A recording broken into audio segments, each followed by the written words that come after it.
This woman didn't just break the law, she tore apart every moral boundary, descending into a level of depravity so vile that even the toughest detectives couldn't begin to grasp it.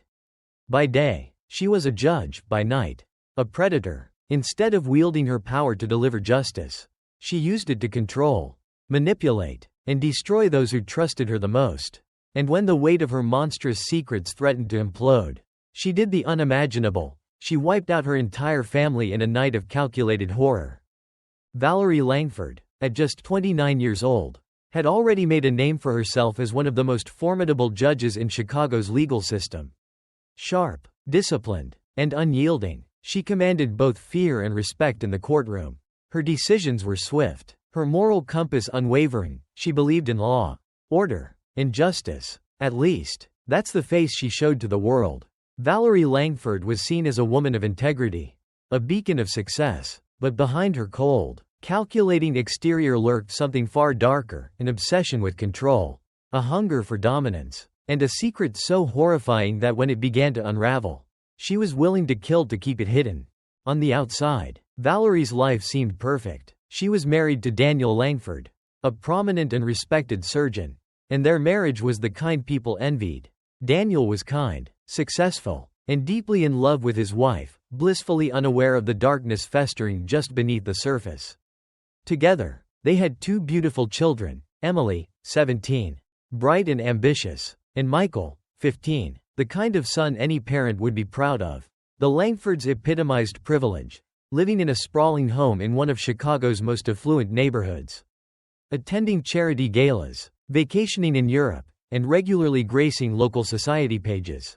From the outside, their life appeared flawless, but inside the walls of their home, behind the carefully crafted image of a loving and powerful family, something deeply unsettling was taking place. The disturbance had begun 5 years earlier, when tragedy struck. Valerie and her brother Jason had grown up together in a small Illinois town, raised by strict but loving parents. When their parents died in a devastating car crash, Jason, only 10 years old at the time, had nowhere to go. Valerie, already married and rising through the ranks of the legal system, took him in without hesitation. To the outside world, she was the doting older sister, stepping in as Jason's legal guardian and offering him stability. But the relationship between them was far from normal. Jason was different from her children, quiet, introspective, and haunted by the loss of their parents. He kept to himself, excelling academically but struggling to form close bonds. He was intelligent, observant, but profoundly lonely. Valerie, ever the perfectionist, controlled every aspect of his life: his schooling, his hobbies, even the friends he was allowed to have. At first, it appeared she was simply being protective, ensuring he had the structure he needed. But control, once granted, is never easily relinquished. Over time, Jason became more than just a responsibility. He became something Valerie felt she possessed. From the outside, Valerie appeared to be the perfect guardian, raising Jason alongside her own children as if he were simply another member of the Langford family. But within the confines of their home, the lines between right and wrong had already begun to blur. What followed between Valerie and her younger brother Jason was as disturbing as it was unfathomable. What began as a close sibling bond slowly morphed into something far more sinister. Something that would eventually tear their entire family apart. This tragedy should never have occurred. The sequence of events remains fragmented, with only glimpses of the disturbing truth of their relationship coming to light through investigations and testimony. Yet, one thing is clear: at some point, the boundary between Valerie and Jason Langford was irreversibly broken. And once that line was crossed, there was no turning back. By the summer of 2023, Jason had been living under Valerie's guardianship for almost 5 years. Over time, he had transformed from a quiet, grieving boy into a reserved yet intelligent teenager. He had always looked up to his sister, trusting her guidance and relying on the structure she provided. But Valerie was not merely protective, she was obsessive. She controlled nearly every aspect of his life, far beyond what any normal guardian would. She dictated his schedule, monitored his friendships, and even shaped how he saw the world. The exact moment when their relationship began to shift remains unclear, but investigators pieced together disturbing accounts from Jason's friends, teachers, and neighbors, They painted a chilling portrait of a young man who became increasingly isolated. Sometime in early 2023, around Jason's 15th birthday, those close to him started noticing changes. His once lively demeanor began to fade into something more subdued. He stopped participating in after-school activities, became reluctant to stay at friends' houses, and appeared more anxious whenever Valerie was around. One teacher even noted in a report that Jason had developed an unusual fear of making mistakes, as if he were constantly under intense pressure. Digital forensic analysis suggests the first instance of physical contact beyond sibling affection may have occurred in late January 2023. Valerie had begun sending Jason text messages that seemed, at first, overly doting. She referred to him as her special boy, told him how much she loved him, and expressed that he was different from others. He was the only one who truly understood her. These messages gradually grew more intimate, leaving Jason confused. Still a child in many ways, he didn't know how to respond. His replies were often awkward, sometimes dismissive, and occasionally seeking her approval. By February, investigators believe Valerie escalated her behavior. The first known physical boundary crossing reportedly happened one evening in the Langford home. Surveillance footage revealed that after the rest of the family had gone to bed, Valerie entered Jason's room and stayed for prolonged periods. She never turned on the lights. Initially, her visits lasted only minutes, but over time, they stretched into hours. One particularly disturbing revelation came from Jason's journal, which was recovered after the murders. In an entry dated March 4, 2023, he wrote, "I don't know what to do. I feel like I'm going crazy. She says it's okay, that it's love, but it doesn't feel right. I don't want this, but I don't want to make her mad. I don't want to lose her. I feel sick." This journal entry suggests that by early March, their relationship had taken a disturbing turn, one that Jason found deeply uncomfortable. Experts later reviewed the case and described it as a textbook example of psychological grooming. Valerie, nearly twice Jason's age, had methodically broken down his resistance, conditioning him to believe that what was happening was something special, something secret. By April, Jason's emotional withdrawal had reached its peak. His grades began slipping, and he became more reclusive, barely speaking at the dinner table. Valerie, however, seemed unaffected by his change. She continued her work as a judge, ruling on cases and dispensing justice, while secretly returning home each night to a growing darkness that would soon consume them both. By early May, Valerie's behavior grew even more possessive. She discouraged Jason from leaving the house, except for school. Teachers began reporting that Jason appeared exhausted, as if he weren't sleeping well. One classmate recalled seeing him flinch when a female teacher touched his shoulder. At this point, Valerie had taken full control of Jason's life. He felt trapped with no way to escape. Then, the breaking point arrived. Sometime in late May 2023, Valerie realized she was pregnant. The nausea, dizziness, and fatigue confirmed what she had suspected. At first, she kept this revelation to herself, unaware that this shocking discovery would lead to an irreversible and horrifying conclusion.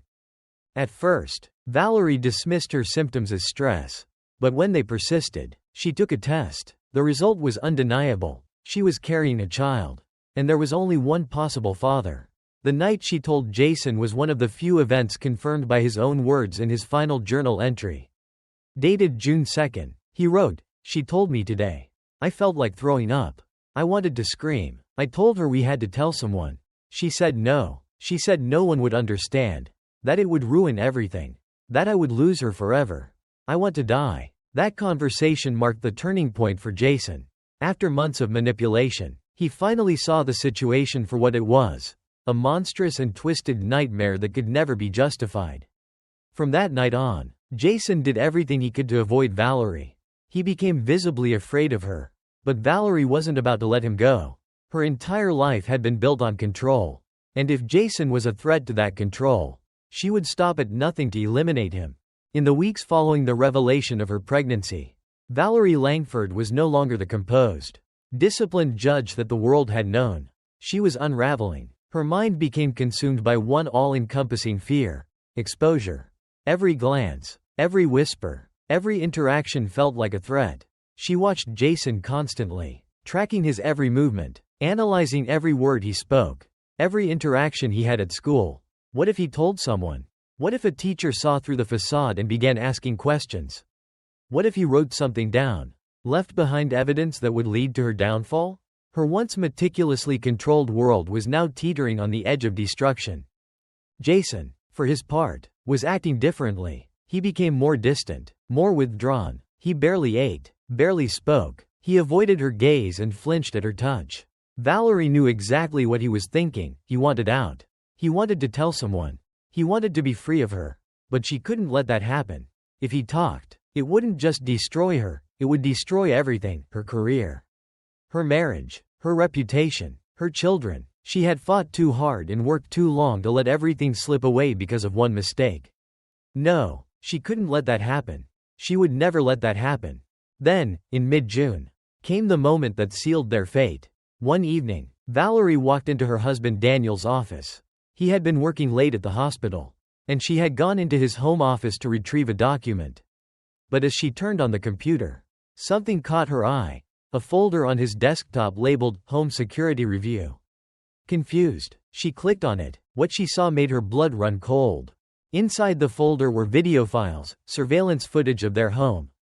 At first, Valerie tried to reason with herself. Maybe Daniel had installed security cameras out of concern for a break-in. But as she scrolled through the files, a sickening realization set in. The angles, the placement, these weren't just security cameras.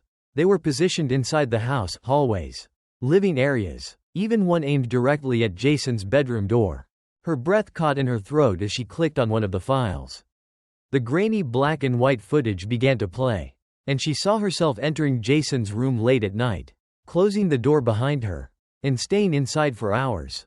She clicked another file. More of the same. Night after night, the footage showed her actions, undeniable, damning evidence. Daniel knew. Somewhere, somehow, he had figured it out.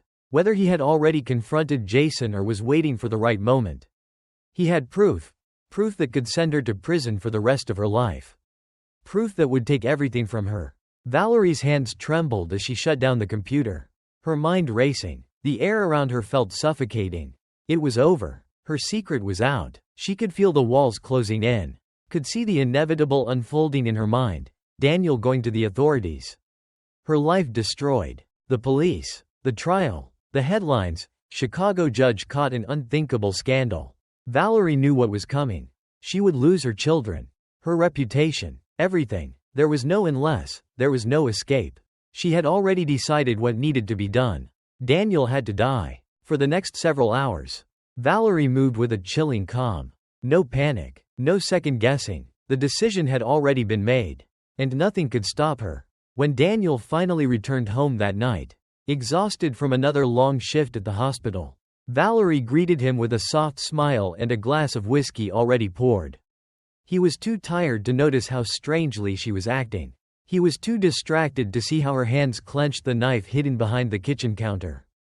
He took a sip of his drink, sighing deeply as he leaned against the counter. Long day, he muttered. I need to check something on my computer before I. The blade plunged into his back before he could finish his sentence. Daniel gasped, his body jerking forward as pain tore through him. He tried to turn, but Valerie yanked the knife out and stabbed again, this time driving it deep into his side. His hands scrambled at the counter, knocking over the whiskey glass as he collapsed to the floor. Blood pooled around him, his breath coming in ragged gasps as he looked up at her with betrayal in his fading eyes. Val. He tried to speak, but the words came out as a choking gurgle. Valerie knelt beside him, watching as the life drained from his face. She could still hear his heartbeat, rapid and uneven. She raised the knife one final time and drove it straight into his throat. The sound he made was almost inhuman, a wet, dying gasp, before his body went completely still. Valerie sat there for a moment, listening to the silence. Then, standing up, she wiped the blood from her hands. One problem was solved, but that wasn't enough. The cameras, the files, Jason, her children, there were too many loose ends. Too many risks. She needed to clean up completely. She needed to erase everything. So, she made another decision. By morning, the entire Langford family would be dead. The events of June 18, 2023, remain one of the most disturbing crimes in recent history. Valerie Langford, once a revered judge, entrusted with upholding the law, became the architect of a crime so grotesque and calculated that even the most hardened investigators struggled to process the horror of what she had done. It was a crime driven by control, desperation, and a mind unraveling under the weight of its own depravity. What we know today comes not just from forensic evidence and police reports, but from Valerie herself. In a chilling confession during her interrogation, she detailed the sequence of events that night with terrifying clarity. There were no signs of remorse, no attempt to justify her actions, just a cold, methodical recounting of what she had done. At 10:42 p.m., home security footage captured Daniel Langford arriving home from the hospital. This would be the last time he was seen alive. Investigators believe he entered through the kitchen, where Valerie was waiting. By 10:58 p.m., his blood had pooled across the tile floor, his body motionless after being stabbed multiple times. Valerie did not react with panic. Instead, she moved with purpose, cleaning herself up before proceeding with the next part of her plan, which she had already decided had to happen. Less than an hour later, at 11:30 p.m., she entered Jason's bedroom. By this time, Jason had completely withdrawn from her, barely speaking, avoiding her gaze. His journal, recovered later by police, painted a grim picture of his mental state in the days leading up to his death. One entry, dated just 3 days before his death, read, "I don't sleep anymore. I can't. She's always watching me. I know what she's thinking. I know what she wants. And I know what she'll do if I don't give it to her. I want to run. I want to scream. But what's the point? No one would believe me." What happened next is one of the most disturbing aspects of the case. According to Valerie's own confession, she did not kill Jason immediately. Instead, she did what she had done before, one final time. Details of what transpired in those last moments remain chilling, as the twisted truth of Valerie Langford's control over her family continued to unfold. The details of that night remain heavily redacted in official reports due to the nature of the crime. However, what can be confirmed is that Valerie Langford admitted to sexually assaulting Jason that evening, coercing him into another act he never consented to. Using the same twisted manipulation she had before, she told him, "No one will understand us. This is love. You belong to me." Broken and trapped, Jason did not resist. It wasn't until 12:14 a.m. that Valerie decided Jason had to die. She had already killed her husband, already crossed every imaginable line. Jason could never be allowed to speak the truth. He had already pulled away from her, had already started to see her for the monster she truly was. If she allowed him to live, it was only a matter of time before he told someone. What if he confessed to a teacher? What if he shared his journal with a friend? The thought of his words getting out, of him exposing her, consumed Valerie. She had controlled every aspect of his life, and now she would control how it ended. Valerie retrieved a pillow from Jason's bed and climbed on top of him. She pressed it tightly against his face, feeling his body tense instantly. His hands grabbed at her arms, struggling for air. The boy who had once trusted her, who had been manipulated into believing what they had was love, was now suffocating beneath the very woman who had stolen his innocence. He thrashed, his fingers clawing at her. But Valerie was stronger. She held the pillow down with the full weight of her body, listening as his muffled screams grew weaker. It took approximately 2 minutes for Jason's movements to slow, another 30 seconds before they stopped completely. Valerie remained on top of him for another full minute, ensuring he was dead. Afterward, she smoothed his hair, kissed his forehead, and whispered, "You'll always be mine." Jason Langford was 15 years old. Her next victims had no idea what was coming. At 12:40 a.m., Valerie entered the bedroom of her 17-year-old daughter, Emily. The teenager was fast asleep, blissfully unaware of the horror unfolding just feet away. Valerie had raised Emily to be strong, independent, and ambitious, but none of that mattered now. Emily would never wake up again. Without hesitation, Valerie reached under the bed and retrieved a second pillow. This time, there was no emotional struggle. Emily was simply another obstacle. Valerie placed the pillow over her daughter's face and pressed down with both hands. Emily's body jerked as she woke, panicking as she realized she couldn't breathe. Her legs kicked out, and her hands fought against the unseen force above her. But it was no use. Valerie had the advantage. Less than 3 minutes later, Emily Langford's body went still. She was dead by 12:43 a.m. Next was Michael. The 15-year-old boy had always been his mother's favorite, bright, compassionate, and deeply devoted to his father. If he had woken up and seen her, would he have begged for his life? Would he have asked where his dad was? We'll never know. Valerie killed Michael in the exact same way she killed Emily. He barely had time to wake before his mother took his life. By 12:51 a.m., every single member of the Langford family was dead.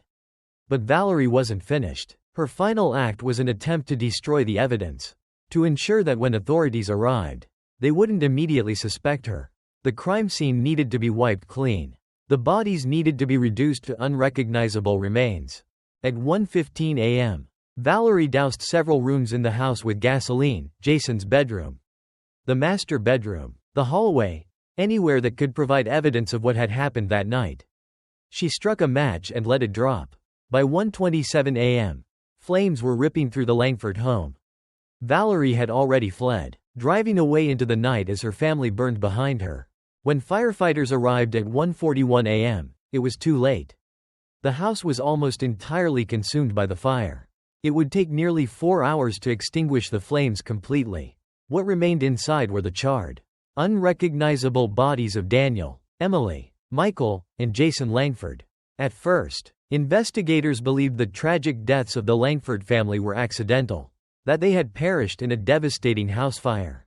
But as forensic teams sifted through the wreckage, inconsistencies began to surface. Daniel's remains revealed stab wounds, and the damage to the children's lungs indicated they hadn't died from smoke inhalation. They were already dead before the fire was set. Then, there was Valerie. She had escaped unharmed, with no burns or signs of smoke inhalation. Her alibi was shaky. She claimed to have been out for a drive, but security footage placed her at home during the crucial hours. The investigation quickly unraveled. Valerie was arrested on June 22, 2023, just 4 days after the fire. During her interrogation, she didn't deny her actions. She confessed in chilling detail, recounting the horror with the detachment of someone discussing a legal case. She showed no remorse, no grief, and no hesitation. "I had to," she told detectives. "There was no other way." Today, Valerie Langford sits in a maximum security prison, sentenced to life without the possibility of parole. She is considered one of the most depraved murderers in modern history, a woman who wielded power both inside and outside the courtroom.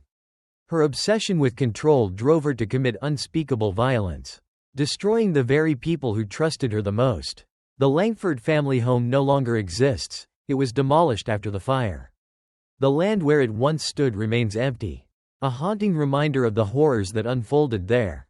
Jason Langford, the boy who never had a chance to escape, is remembered only as a name whispered in horror, a life stolen by the person who was supposed to protect him. This case serves as a chilling reminder of how power, secrets, and fear can drive someone to unimaginable acts of violence. Valerie Langford wasn't just a judge, she was a monster hiding in plain sight. A woman who manipulated, controlled, and ultimately destroyed her family. Her crimes were not the result of impulsive anger but of cold, calculated decisions, each one taking her deeper into madness. Perhaps the most haunting aspect of this story isn't just the murders themselves but the years of suffering that preceded them. The way she twisted Jason's mind, how she manipulated her family into becoming nothing more than pawns in her twisted world. What if Jason had spoken out sooner? Could someone have believed him? Could this tragedy have been prevented? Or was he as much a victim of Valerie's control as everyone else? Let us know your thoughts in the comments below. And if this story shocked you, subscribe to Shocking True Crime Stories for more harrowing tales of love, lies, and betrayal. Because sometimes, the scariest monsters aren't the ones lurking in the dark, they're the ones we trust the most.